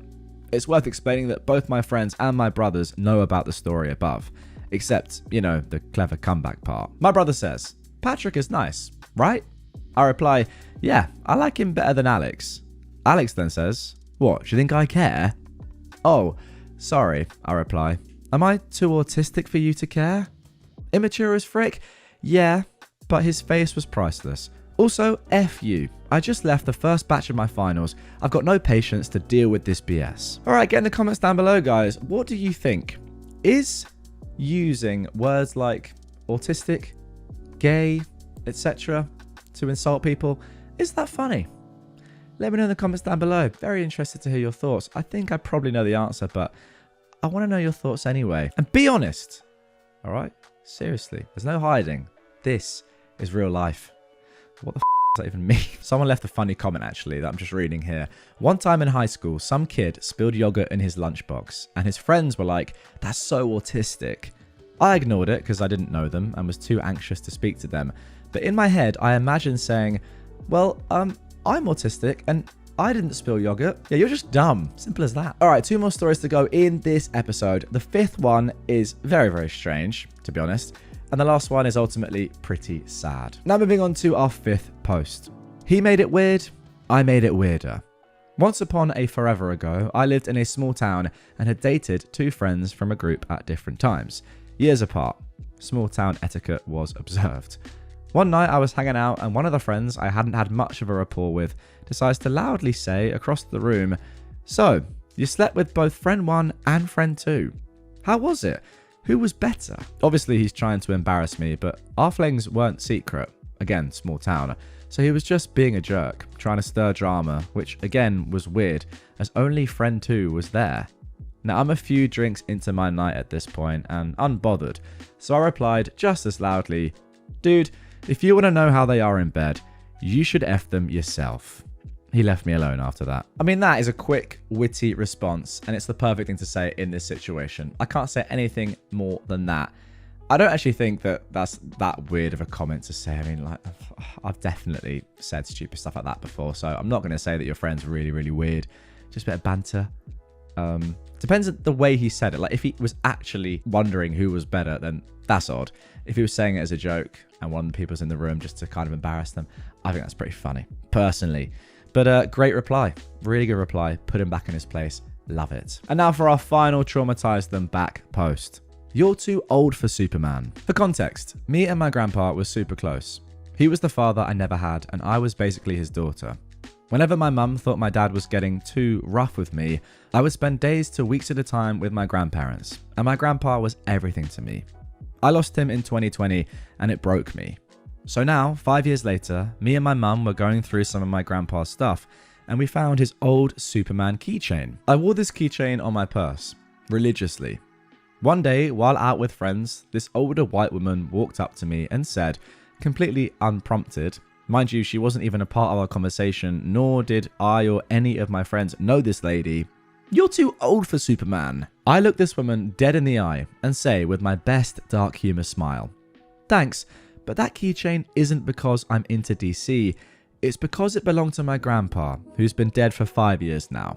I almost unalived myself after losing him, but glad to know your opinion on one of the few things I have left of him." Yeah, all that was true. I've tried unaliving myself more than once, and that was one of the worst years of my life, and losing him was the straw that broke the camel's back. The poor lady looked horrified and scurried off. I make dark jokes and laugh about them all the time, so I was kind of shocked that my friends seemed concerned about me. But I guess getting reminded of my dead grandpa and making a joke about it does turn some heads. Oh, there we go. Bit of a sad story to end this episode, but at least you traumatized her very, very well, and you came out of that as the moral victor. But goodness me, imagine hearing that and just, you're like, oh, I was just trying to say you're not a kid anymore. Yeah, you're not allowed to say that to a randomer you don't know. Like, why is it your business? It's a sort of weird thing. I feel like when people get to that sort of elderly state where they sometimes can just like not care anymore, they lose their sort of inhibitions, which I think is a good thing, because they're like, you know what, I'm old, I'm not going to be around for too long, I'm going to live my life the way I want to live it, I'm going to say what I want to say. I respect that. But then you get to situations like this where it's too far and you are getting too nosy in other people's business, and at that point you need to just like settle down. But yeah, interesting thought. Elderly people just knocking about saying what they want. I'm kind of all for it, but when they step over the line, they need to be shut down just like this. That was brilliant. My husband of 20 years is cheating on me with our son's 18-year-old girlfriend. How about that for a title? I am a 41-year-old stay-at-home mum. My husband, who is 48, who we'll call Paul, works in finance. We've been married for nearly 20 years. We have 2 kids. Eric, our 18-year-old son, currently a senior in high school, and Mary, our 15-year-old daughter. They are both the light of my life. My marriage with my husband has grown somewhat stale over the years for a myriad of reasons, such as his work schedule and how I've aged poorly since we first met. Our son, Eric, has a girlfriend who is also 18, who he's been dating since they were freshmen in high school. We'll call her Amy. Eric absolutely adores Amy. She's his first love, and she's someone I've always considered as family. This makes the whole situation emotionally excruciating for me. Last week, I inadvertently saw my husband's phone screen and I got a glimpse of a text thread between my husband and Amy, just to remind you, our son's girlfriend, and I read what looked like a message of her telling him that she, quote, misses sucking his you-know-what. I froze in place, in complete disbelief. I spent most of the day convincing myself that I must have misread what I saw. However, I didn't misread it, because over the last several days, I discovered a file on his computer filled with tons of BDSM porn. He clearly has an addiction. He also has saved photos of Amy from her Instagram on his computer. Although they weren't inappropriate, she was fully clothed, it was still the proof I needed to confirm that I wasn't going crazy. I also looked at his phone during opportune moments, and I saw more of their interactions. I wish I'd never looked. They were filled with mean, horrible things at my expense, with him constantly comparing me to her. He'd call me fat and old, among other things, with Amy LOLing. I've always had hunches or paranoid feelings that Paul has been cheating on me, but never in a million years could I have fathomed something like this. Last month, I found a thong in our bedroom that I know wasn't mine. I turned a blind eye to it, being naive, acting like it was maybe our daughter's, even though that made zero sense. Not only is he cheating on me, but he's betraying our son. I'm completely devastated. I don't even think words can adequately describe the dread, anger, shock that I feel right now. I'm totally overwhelmed as to how to handle this, because obviously action needs to be taken, but I'm terrified of what kind of psychic blow this will be for my son. I've got no idea how to even broach this completely effed up topic with him. I wouldn't wish this predicament on my worst enemy. I can't even believe I married this scumbag in the first place. And then my mind started to race, realizing that I started noticing specifically unusual behavior from him around the same time that Amy turned 18. Was he waiting for her to turn 18 before pursuing this affair? There's so many layers to all of this, and I'm completely paralyzed with fear and dread about it all. None of it makes any frickin' sense. How did this happen? Am I that much of a stupid idiot that I let all of this happen under my watch? Eric adores Amy, and the thought of revealing this sickening truth to him terrifies me. The impact on his young heart and mind could be devastating. My heart aches for Eric and Mary, who are completely innocent bystanders. I've not confronted my husband about this because I'm frankly scared of the domino effect. I don't know who to turn to first about this. I share my story not for sympathy, but in search of understanding and perhaps advice from those who might have had to grapple with deep betrayal. Thank you for listening. Okay, wow, what a first post. Absolutely insane. Let's jump into some comments straight away. Somebody said, if she's freshly 18, isn't this illegal? There's no way they weren't doing anything illegal before she turned into an adult. Also, even if it's not, the age gap is over 3 decades. Your husband is suspect as anything. Police immediately. OP replied, she's been 18 for 5 months now. I haven't been able to gauge when this all started. I'm trying my hardest to figure that out. He deletes his text every couple of weeks, it seems like, so I've not been able to pinpoint when this started. OP also added this additional info. Thank you everyone for your overwhelming support. I'm sorry if I haven't responded to your private messages. I'll get to them when I can. I'm dealing with a lot right now and taking a lot of steps that need to be taken. I'm trying to be smart and strategic with this truly surreal and terrible situation I'm in. I want to be clear that not telling my son about this was never something I was considering. I didn't mean to make it seem that way. I was just saying that I'm intensely dreading it, but obviously it needs to be addressed. It's one part of the many steps of my overall plan. I'm currently playing dumb, collecting as much evidence as I can so I can be prepared for anything and everything. I'm going to protect myself, and I'm going to make sure I don't put myself in any potential harm's way. I'll post a more thorough update soon when I can, but please know you've all touched my heart so much and made me feel less alone. Goodness me, just imagine being OP and and being in this situation. Not only is your husband cheating on you, but he's cheating on you with your son's girlfriend, and you're going to have to be the one to tell your son. Oh my goodness, just disgusting. Anyway, 5 days later, we got the first update in this story. Title was, I'm divorcing my husband because he cheated on me with our son's 18-year-old girlfriend. My brother connected me to a very tough junkyard dog type lawyer. I saved screenshots of all of his conversations with Amy. I was only able to get the last 3 months from iCloud. The conversations were mostly flirty and dirty talk. It was hard to stomach, completely sleazy, and I saw several negative things about me. His call history showed he talks with her for hours, pretty consistently. He uses dating apps. I took screenshots of his profiles and all of the active chats he has with his matches. It's very clear he uses a filter to seek out girls who are 18 to 22 or so. Oh my word. I copied all of his files from the computer. He goes on sex chat rooms and forums and spends a ton of money on OnlyFans. I rummaged through every possible hiding spot I could think of in the house.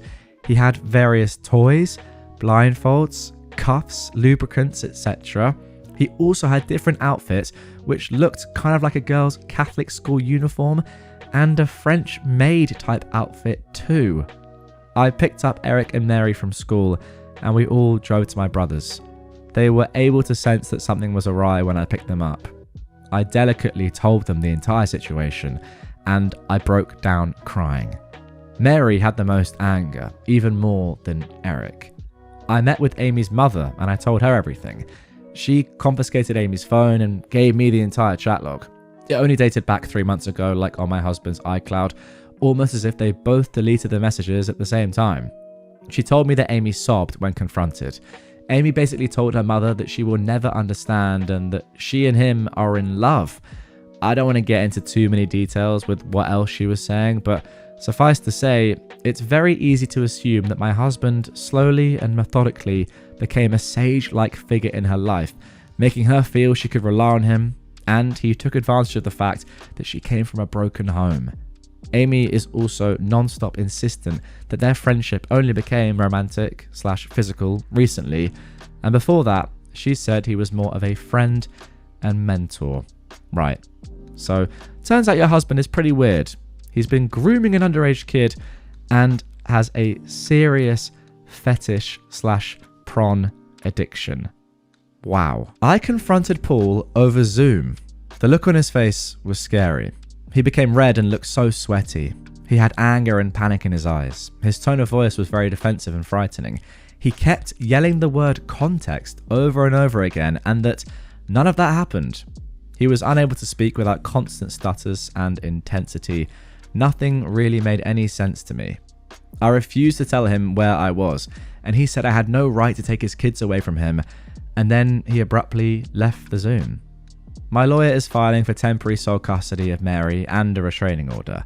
Mary is still the most angry. She's totally furious with her dad and Amy, justifiably so, of course.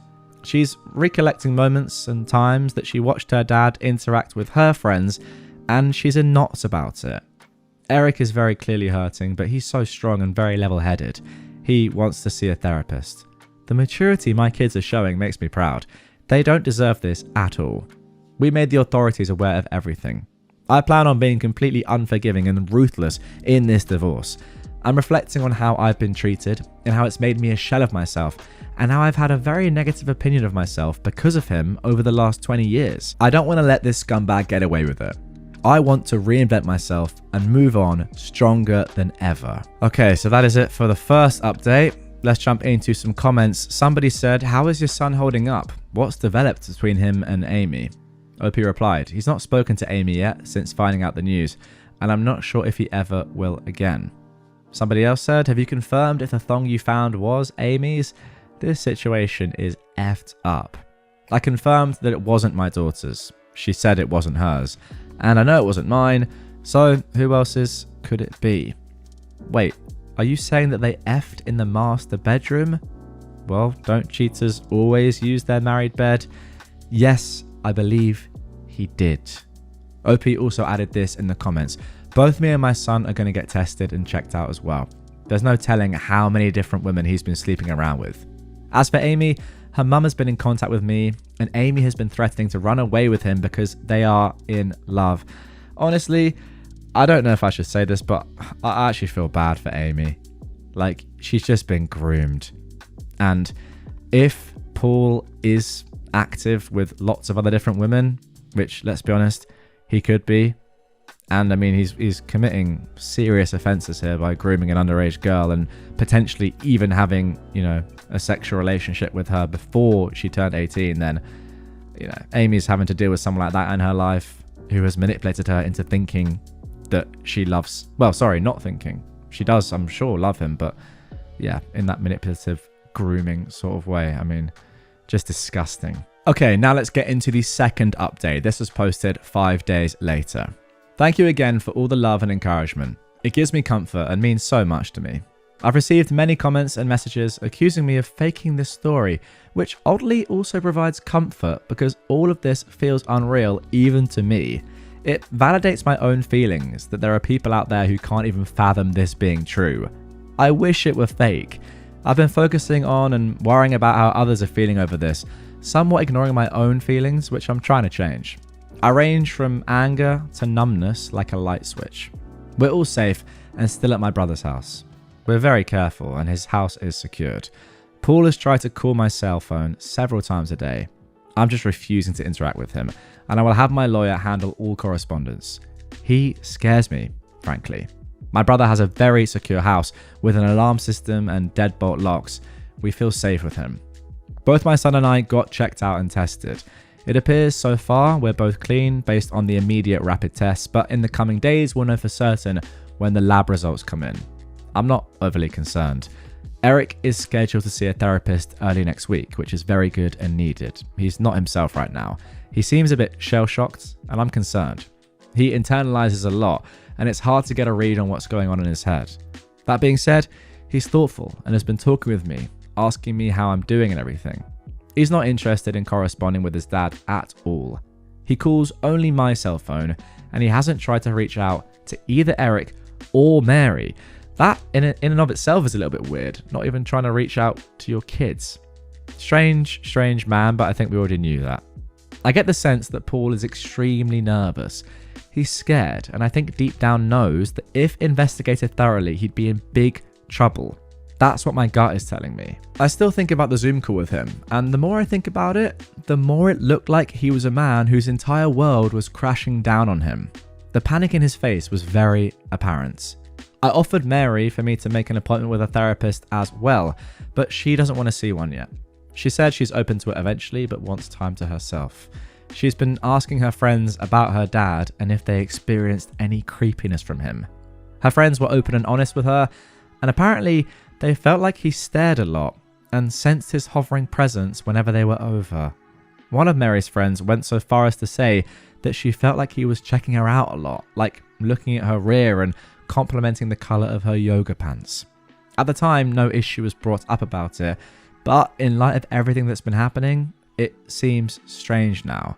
He would sit himself in different areas or vantage points to get a good view of her, she claimed. He also asked questions about what kind of friend group or which clique they were in at school. He kept asking about if they were popular girls. I'm completely embarrassed that they had this experience at our house. As for updates on Amy, which is the main reason I wanted to write this update, I completely agree that she is also a victim, as I said. A lot of people have been emphasizing that, and I agree. I've done everything I could in my own power to indirectly get her opportunities to get help. Like I said, I told her mother, and she's been updating me on everything.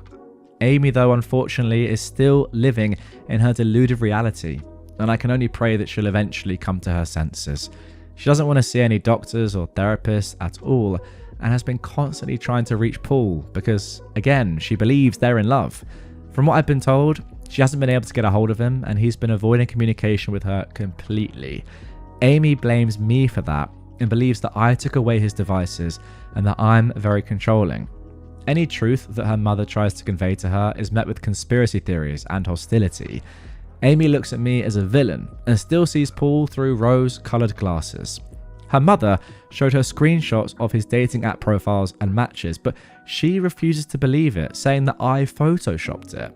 According to her mum, Amy keeps saying things like everyone is just mad because she found herself a real man, and that I'm jealous because she, quote, takes better care of him than I do. That's in line with some of the conversations I screenshotted, where a lot of what Paul says is him complaining about things that I don't do for him sexually. Right now, she's insistent that she and Paul will be together in the long run. Ugh, he's honestly a slimeball. I can only hope that Amy comes to her senses, but me directly intervening doesn't feel like it would be productive at the moment. Maybe eventually though. Okay, now let's get into the third update 11 days later. So, the divorce. It's very much underway. I'm not going to get into the specifics of it all because it's ongoing, and I want to make sure that everything is going to go smoothly. I got temporary custody of Mary. Paul also has to pay temporary child support. There's a protective order. Paul can't contact us or come near us. Right now, we're just focusing on getting through this legal mess. Again, I'm not going to get into specifics because I don't want to mess anything up, but what I'll say is I'm very confident, divorce aside, that there's overwhelming evidence against Paul that will get him in serious trouble and will impact him for the rest of his life. I'm sure eventually I can share more about that, and don't worry guys, there's a very recent update, as I mentioned, that I'm presuming will go into detail about that. I know a lot of people are concerned about his predatory ways, and I just wanted to convey this, even though I have to be vague right now. Justice will come. All of your concern about how my kids are doing psychologically means a lot to me. Eric has been to therapy twice over the last 2 weeks. I know some people thought I was dismissive of him and acting like he's doing okay. I very much know that he's hurting internally, and we're doing everything we can to make sure he knows he's supported and loved. My brother has been amazing in spending time with Eric and Mary, and both of them have confided in him about a lot. My brother has a very healthy marriage, and both he and his wife have really stepped up to the plate for all of us. Mary hasn't seen a therapist yet, but she promises that she will be open to seeing one soon. Her anger has mostly turned into sadness, I noticed, and I hope that I can get her to see a therapist soon. Her friends have played a key role in this whole thing, and that is something that Mary has been grappling with as well. I know a lot of people are invested in the well-being of Amy too. There were a lot of questions about whether Eric and Amy would still see each other at school. It sounded like they go to the same school, but they actually don't. Eric and Amy went to the same junior high school and knew each other even then, but Amy ended up going to an all-girls Catholic high school, while Eric and Mary too stayed in the public system. We all lived in the same town, and over the summer, heading into freshman year is when they were getting to know each other and when they started dating. Now, I wish I had a better Amy update, but it's actually gotten a lot worse since the last update. Paul has actually been seeing Amy, despite her mother trying to force her not to see him. She tells me that Amy says she's 18 and an adult, and she can do what she wants. Her mum's in a precarious spot because if she kicks Amy out of the house for defying her, something that she's threatened to do, which I think is a mistake, she would obviously just run to Paul permanently. The time she spends with Paul has actually increased over the last week, despite the fact that Paul initially ghosted her when all of this first hit the fan. There were some days Amy would just be gone for hours on end. Look, there's only so much I can do with the Amy situation, but again, I do believe things will turn around soon, given what I know about Paul and what's to come. I can only pray that Amy can get help and guidance when more poop hits the fan. I'm doing everything I can with my own kids and my own mental health, and Amy's mum knows she has my support, and that's all I could really provide. Okay, so that is it for the third update. The fourth and final update is coming, and that was posted just a couple of weeks ago at the time of recording, obviously in 2025. So over a year since this all started. But first of all, let's have a look at some people's comments. Someone said, the only way, to be honest, that Amy will see how messed up Paul is when he eventually sleeps with someone else, or he accuses her of seducing him. Even if he ends up as a sex offender, I don't know if that's enough to convince her that he's a creep and dangerous.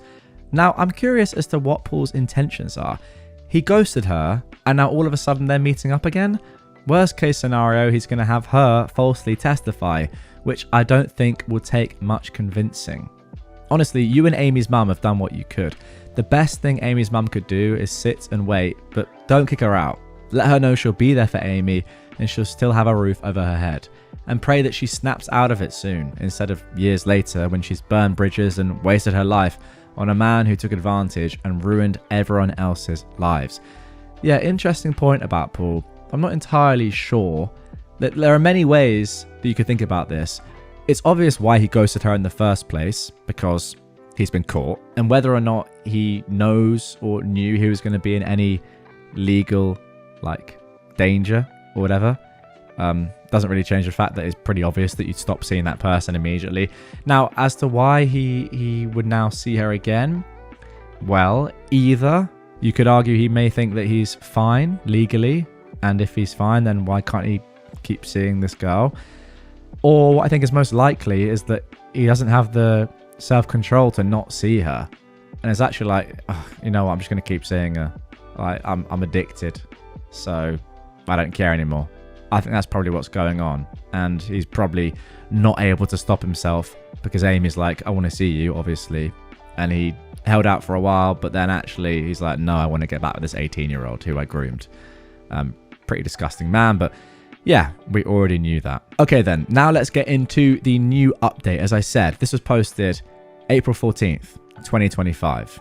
Titled, My predatory ex-husband fled to Cambodia. My kids and I are still here and going to therapy. Okay, OP starts by giving a quick recap that we obviously don't need to go into, but she does say this at the end. Mary and Eric were both traumatized and they are still in therapy a year later about it. Overall, the amount of scorched earth that Paul caused is mind-boggling to me. I am still rattled by it, and I don't think I will ever recover, to be honest. Yeah, I'm not surprised. Anyway, let's get into some new info. Paul and Amy dated, in quotation marks, for several months after we started the divorce proceedings. I tried my hardest to keep in touch with Amy's mum to see if there was anything we could do for her to realise Paul's predatory behaviour and maybe speak out against him to see if he slept with her or did anything to her when she was younger, but she refused to talk about anything. She was in love still. Just a few weeks before the divorce was supposed to finalise, Paul disappeared. He drained what was left of our shared accounts, what I hadn't already locked down, and left. We found out later that he bought a one-way ticket to Phnom Penh, Cambodia. I had no idea. I got a notification from the financial tracking alert that my lawyer set up. That was it. We were close to finalising everything. I had full custody of Mary. He wasn't contesting anything. Then he stopped replying.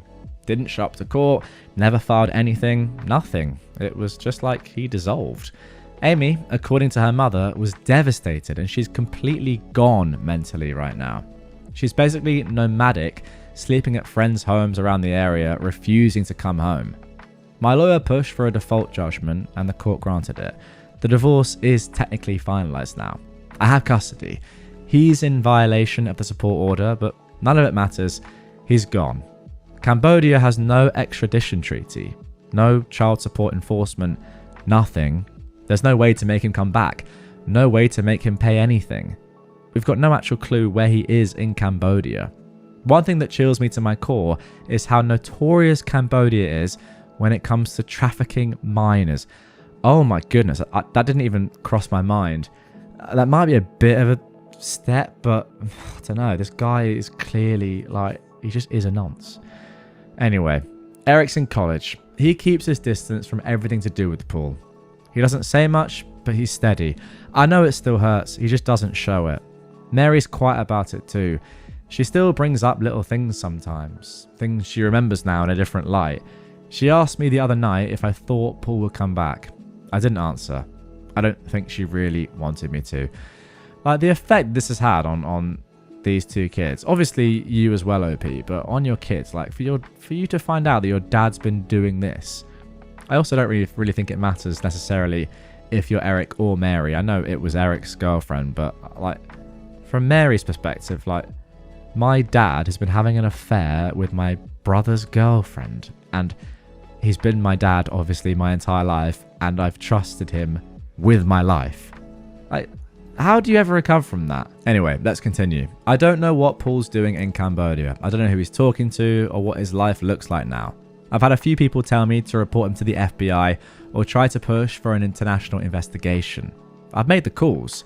I've filed what I could. But there's only so much they can do when someone hasn't technically committed a crime that's provable in the US. I don't believe he left the country just to avoid alimony. I think he's a predator, and I think he's a criminal. Yes, I agree with that. That's all for now. I don't have much else to give. I'm still here, my kids are still here, and we're trying. Thank you to everyone for their concern and care. It really warms me. It means so much to me. Well, there we go. That is the end of that story. An absolute crazy one, and I'm not quite sure what I can possibly add as any further context other than what I've said throughout the story. And yeah, I think the story sort of speaks for itself. Terrible situation. I hope everyone involved, well, obviously apart from Paul, can move on with their lives as well as possible. But as I just said then, like, I just don't understand how you can ever get over something like this happening. I think this is this is worse than like Paul just dying and your dad being dead. Assume you didn't know about this stuff. Like, for example, let me give some context there. If when I was 18, this happened to me, I would rather my dad just died and how I was dealing with the grief of that rather than this. Like, I think this, what I'm trying to say, I've obviously worded this awfully. I think this emotional trauma is going to have more of an effect on the kids than a death, like the death of your parent. I think it's much worse than that psychologically. So I don't know how you're going to recover from that. I don't know. I think just the answer has to be therapy and time. But what I will say is, OP, you've done everything you can. I mean, you've acted unbelievably throughout all of this, not just with your own kids, but with Amy as well and her mum. So fair play to you. And yeah, I hope you continue to, I mean, look, you're going to look after your kids, obviously, but don't forget about yourself throughout all of this. You've also been through like this crazy story. But there we go. Wow, that's all I can say. Get your yeah, look, I can't even speak, man. Get your comments in the courts below. You know what I mean? I want to hear what you guys think. Can you give any more sort of advice to OP? Any further thoughts on this? Not really. Just, you got to take this story and just be like, well, that's kind of fucked. But yeah, thank you for listening, guys. I hope you enjoyed it. If you want another one that's not quite as crazy, I'm going to be honest, but similar, check it out on screen right here. And subscribe down here, because next week I'll be coming back with some more stories just like this.